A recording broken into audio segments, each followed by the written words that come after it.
The crisp autumn air of the late 1940s in California carried the scent of fallen leaves and the distant sound of children laughing. As Halloween approached, neighborhoods were buzzing with excitement. Front porches were decorated with carved pumpkins, their flickering lights casting eerie shadows. Children eagerly discussed their costume choices, dreaming of the candy they would collect. In one such neighborhood lived a young girl named Leela.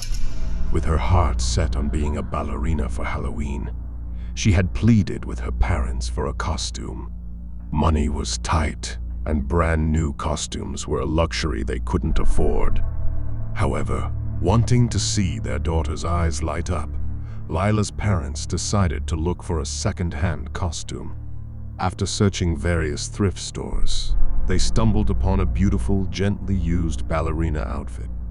It was perfect, with its delicate lace and soft pink hue. They could hardly believe their luck when they saw the modest price tag. On Halloween morning, Lila eagerly put on her ballerina costume, twirling around the living room, her face glowing with happiness. The fabric, though slightly aged, flowed beautifully as she danced. Her parents watched with joy, capturing the moment with their old camera. As the day progressed, Leela wore her costume proudly, showing it off to neighbors and friends. By evening, as the sun set and the streets began to fill with trick-or-treaters, Lila joined the throng, her little basket in hand, ready to collect her treats. However, as the night wore on, something seemed amiss. Leela started feeling itchy, her skin reddening wherever the costume touched. Initially dismissing it as a minor irritation, she continued her candy hunt. But as hours passed, the itch turned into a burning sensation. Her breathing became labored, her steps faltered, and her vision blurred. Panicking, Leela's friends rushed her home. Her parents, seeing her condition, were horrified. The once beautiful ballerina costume now clung to her like a venomous shroud. They quickly removed it and saw welts and rashes all over her body.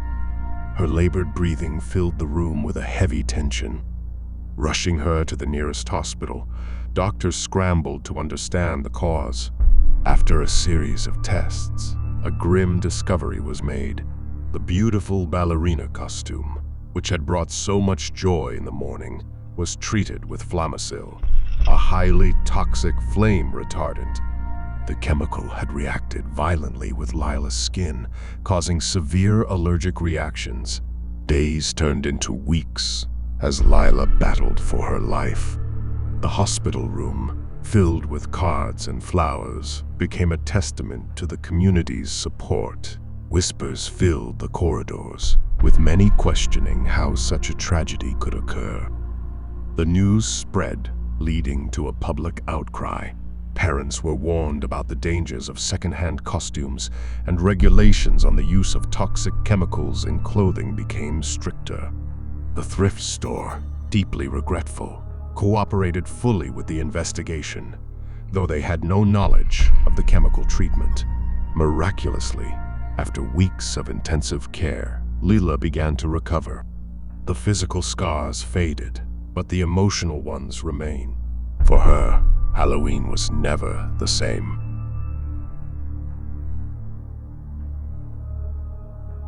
In the small town of Frederica, Delaware, Halloween was always a grand affair. Streets lined with carved pumpkins, children's laughter echoing in the crisp autumn air, and houses adorned with the most ghoulish of decorations. It was a sight to behold. Every year, townsfolk went all out, competing to see who could come up with the most spine-chilling display. But in 2005, the line between fiction and reality became terrifyingly blurred. The sun had barely set on October 31st when children, dressed in their Halloween best, began their quest for treats. As the night progressed, an unusual decoration caught the attention of many. Hanging from a tall oak tree in the middle of the town was what seemed to be a life-sized effigy of a man. Its lifeless limbs dangled in the wind, and its silhouette cast eerie shadows on the ground. The residents of Frederica admired the realism of the figure, commenting on its detailed appearance and the morbid atmosphere it added to the evening. Many even took photos with it, praising the unknown decorator for their macabre creativity.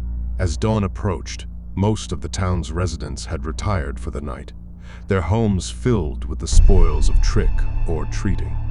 But something felt amiss for Mrs. Patterson, an elderly resident of Frederica. She'd lived in the town for over 6 decades and had seen her fair share of Halloween pranks and decorations. But something about that hanging figure nagged at her. It wasn't just the realism, it was the location.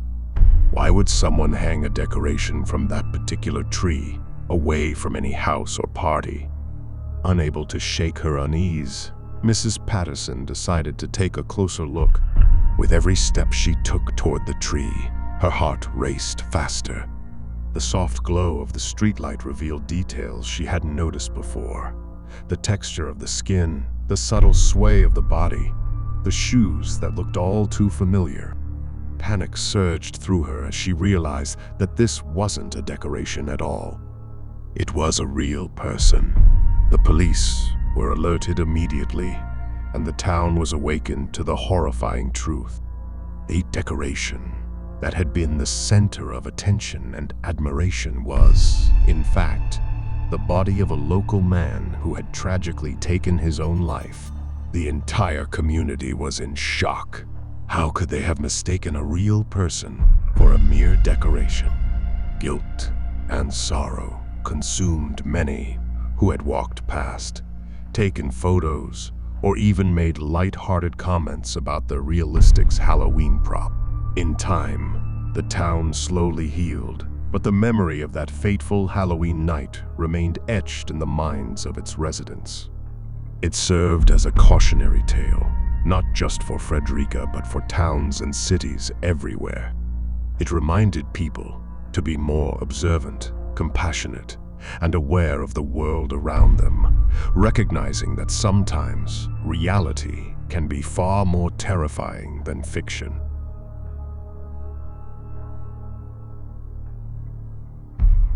The night was cold, the kind of chill that hinted at the coming winter.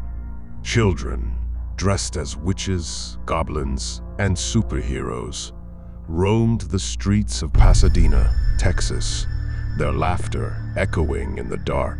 Halloween was in full swing, and the neighborhood was bustling with excitement and the sweet anticipation of candy. In the midst of all the festivities, a young boy named Timothy returned home with his loot. His eyes sparkled with delight as he rummaged through his bag, admiring the colorful array of candies. Among them, he found a peculiar-looking treat, a large pixie sticks. The powdered candy inside seemed harmless, a popular treat among children. But something about this particular one seemed off. The top was stapled shut, an oddity in itself. Ronald Clark O'Brien, Timothy's father, watched his son closely. He remembered getting that pixie sticks from a house they had visited earlier in the evening, encouraging his son to try it. He helped Timothy open the tube. The powder inside was oddly bitter, but Timothy, trusting his father, swallowed it down with some water. Within an hour, the evening's joy turned into an unimaginable horror. Timothy began convulsing, his small body racked with pain. He was rushed to the hospital, but it was too late. The young boy, who had been so full of life just hours before, was pronounced dead. The cause? A lethal dose of cyanide. The community was in shock. Who could commit such a heinous crime? Who would poison Halloween candy? Parents throughout the neighborhood discarded their children's candy, fear replacing the earlier excitement. The hunt began for the perpetrator of this vile act. As the investigation unfolded, a chilling story began to emerge. It wasn't a random act of violence by a deranged individual, as many had initially suspected. The truth was far more sinister. Debt-ridden and desperate, Ronald had devised a plan to cash in on his children's life insurance policies. He had bought kyanide and laced the pixie sticks with the deadly poison.